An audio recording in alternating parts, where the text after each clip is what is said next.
Sahabat Mister, berikut Top 5 edisi 28 Agustus 2021, sejumlah informasi kami hadirkan dari daerah hingga mancanegara. Perampokan dengan menggunakan senjata api terjadi di kota Medan. 5 kg digasak perampok dari 2 toko emas di Simpang Limun. Hanya berlangsung 5 menit, 4 perampok bersenjata api menggasak 5 kg emas dari toko emas di pasar tradisional Simpang Limun di Jalan Sisingamangaraja, Kota Medan. Peristiwa mengerikan itu terjadi di siang hari pada Kamis 26 Agustus 2021. Para perampok mengancam satpam di bawah todongan senjata api laras panjang. Sejumlah pedagang sekitar yang sebelumnya berteriak adanya perampokan mengaku terpaksa bungkam di bawah ancaman senjata. Naas, seorang tukang parkir menjadi korban penembakan pada bagian lehernya karena sempat menagih uang parkir kepada mereka dan melakukan perlawanan. Tim Inafis dan Latfor sedang mengidentifikasi kasus di tempat kejadian perkara dan menemukan 3 butir selongsong.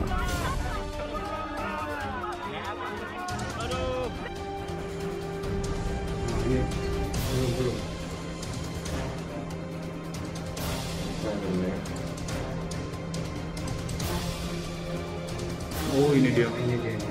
Laras panjang ada di situ. Tengah itu. Simpang Limun, kejadian tadi pukul 14.15 atau 14.30. Oleh berapa orang pelaku, Bang? Diduga lebih dari 2 yang menggunakan sepeda motor dan menggunakan senjata api. Ada letusan, ada 3 selongsong kita amankan. Ya, saat ini personel kami lagi bertugas bergabung dengan Polres Medan, Polsek. Saksi-saksi sedang dalam pemeriksaan. Kemudian kita juga menunggu lapor dan Inafis sedang melakukan. Ada melukai warga, Bang? Ada 1 korban, tapi saat ini sedang dirawat di rumah sakit. Siapa namanya, Pak?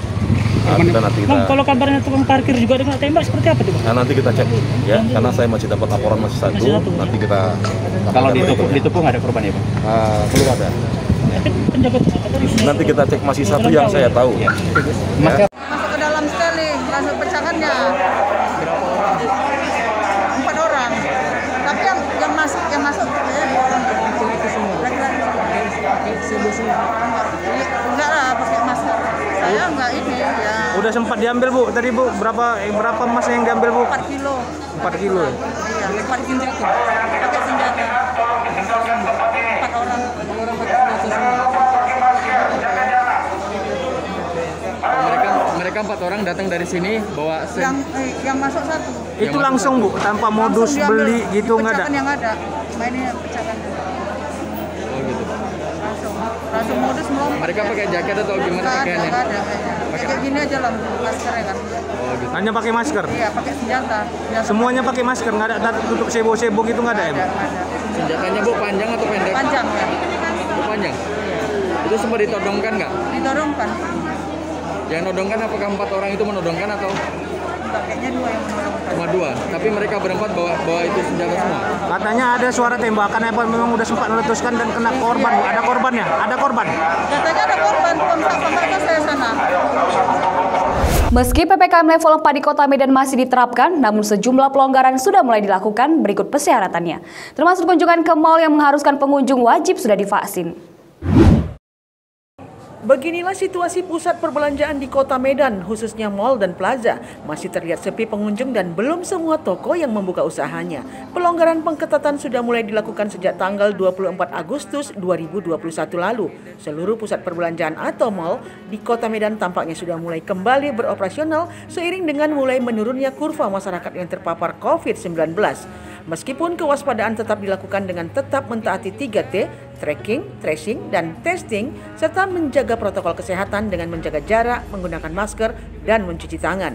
Sesuai persyaratan PPKM level 4, sejumlah masyarakat yang berkunjung ke mal harus memenuhi persyaratan sudah divaksin. Bagi pengunjung mal, harus menunjukkan vaksinasi melalui aplikasi Peduli Lindung. Harus diakui tidak semua masyarakat yang sudah mendapatkan vaksinasi mengerti penggunaan aplikasi Peduli Lindung tersebut. Perlu dilakukan sosialisasi. Salah satu mal Sun Plaza di Medan yang ada di Jalan Jainul Arifin Medan, hal ini belum diberlakukan. Mereka masih memberikan toleransi sembari melakukan sosialisasi. Kami juga sedang mensosialisasikan program pemerintah yaitu aplikasi Peduli Lindungi yang fungsinya untuk men-tracking customer nih, para pengunjung. Jadi sifatnya saat ini kami masih mensosialisasikan karena pemerintah juga masih sifatnya mensosialisasikan. Jadi untuk para pengunjung yang mengunjungi Sun Plaza yang sudah vaksin bisa menunjukkan aplikasi Peduli Lindunginya itu. Tapi kalau belum vaksin, kami masih memberikan toleransi untuk masuk. Tapi kami juga mengimbau supaya teman-teman yang belum vaksin untuk segera mencari vaksin. Penerapan PPKM level 4 di Kota Pematang Siantar dengan penyekatan sejumlah wilayah. Dampak terberat yang paling dirasakan adalah para UMKM. Hampir 1 bulan penerapan PPKM level 4 di Kota Pematang Siantar diberlakukan. Penyekatan di sejumlah wilayah untuk meminimalisir kerumunan massa, utamanya di pusat perbelanjaan, tempat hiburan dan kuliner mendapat dampak yang paling signifikan.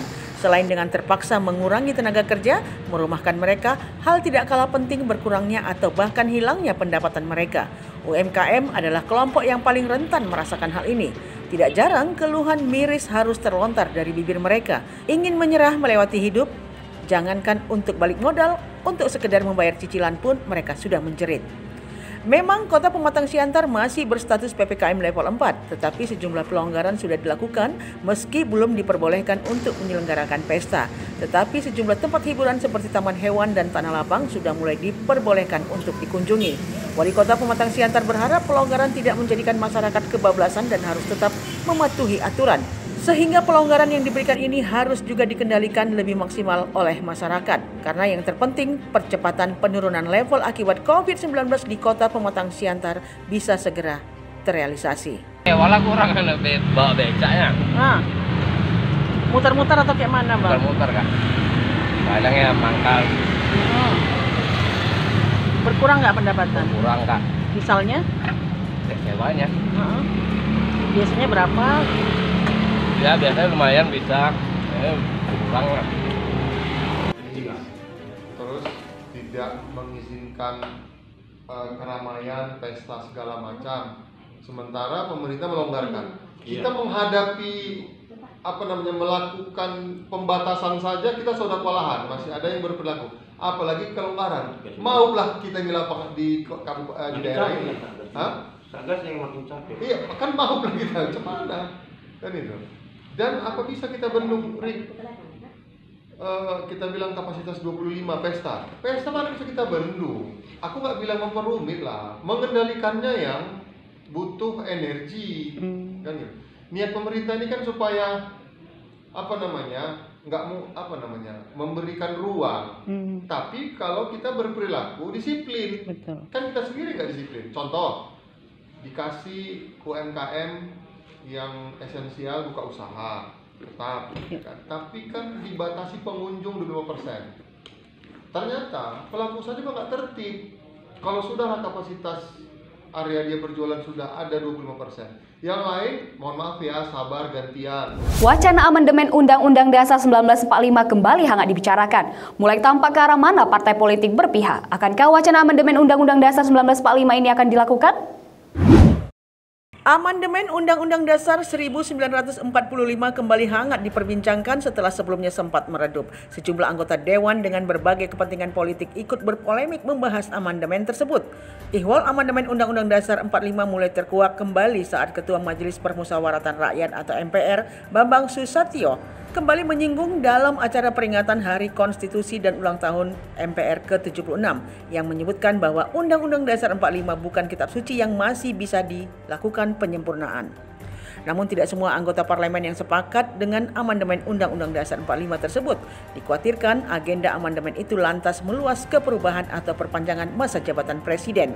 Membuat dugaan semakin kuat agenda amandemen Undang-Undang Dasar 45 akan dilakukan. Bergabungnya PAN ke koalisi Jokowi kini menguasai 471 dari 571 kursi atau 81,91% kursi di Dewan Perwakilan Rakyat untuk mengusulkan dan memberikan persetujuan perubahan konstitusi di Majelis Permusyawaratan Rakyat. Suara ini sudah lebih dari cukup.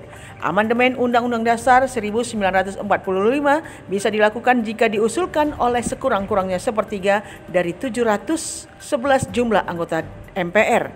Sidang untuk mengubah pasal-pasal Undang-Undang Dasar 1945 harus dihadiri oleh sekurang-kurangnya 2/3 anggota, sedangkan putusan perubahannya memerlukan persetujuan minimal 50% jumlah anggota ditambah 1. Pasca penguasaan Afghanistan beralih ke kelompok Taliban, sejumlah sumber daya alam Afghanistan dialihkan ke Rusia, menyusul aset Afghanistan yang dikunci Amerika. Afghanistan yang kini jatuh ke kelompok Taliban dilaporkan meminta Rusia membantu mengelola sumber daya alam Afghanistan. Duta Besar Rusia di Kabul, Dmitry Jirnov, mengatakan Taliban membuka peluang bagi partisipasi negaranya untuk mengembangkan sumber daya alam Afghanistan. Afghanistan memiliki sumber daya alam mineral yang melimpah. Pada tahun 2010, pejabat militer dan ahli geologi Amerika Serikat mengungkapkan bahwa negara yang terletak di persimpangan Asia Tengah dan Selatan memiliki cadangan mineral senilai hampir 1 triliun US dollar. Cadangan mineral yang berada di tanah Afghanistan berupa besi, tembaga, emas, dan mineral yang tersebar di seluruh provinsi. Namun yang paling utama adalah Afghanistan memiliki cadangan litium terbesar di dunia. Litium adalah komponen penting baterai dan teknologi lain yang saat ini masih langka. Pemerintah Amerika Serikat memperkirakan cadangan litium di Afghanistan bisa menyaingi Bolivia, yang merupakan pemilik terbesar cadangan litium di dunia. Namun prediksi kondisi tersebut tidak akan segera berubah di bawah kendali Taliban. Salah satu tantangannya mengelola sumber daya alam Afghanistan adalah faktor keamanan, kekurangan infrastruktur, dan kekeringan yang parah. Kondisi Afghanistan di bawah kendali Taliban hingga kini masih memanas, menyusul bom bunuh diri yang menewaskan 60 warga dan 13 tentara Amerika di Bandara Kabul baru-baru ini terjadi. Kelompok ISIS-K, afiliasi ISIS di Afghanistan, terus menjadi sorotan dan semakin memicu kekhawatiran di Afghanistan. Sementara itu, Presiden China Xi Jinping dan Presiden Rusia Vladimir Putin sepakat memperkuat komunikasi dan koordinasi dalam membantu Afghanistan mengatasi situasi sulit saat ini. China sendiri mendorong semua faksi di Afghanistan membangun kerangka kerja politik inklusif dengan melibatkan beberapa pihak yang lebih luas. Namun Afghanistan harus bisa mengambil kebijakan dalam dan luar negeri yang moderat dan memutuskan hubungan dengan semua kelompok teroris agar bisa bergaul dengan dunia internasional, terutama negara tetangga. Demikian Top 5 kali ini, jangan lupa tetap jaga protokol kesehatan dan tetap semangat. Saya Vanessa Marpaung, sampai jumpa.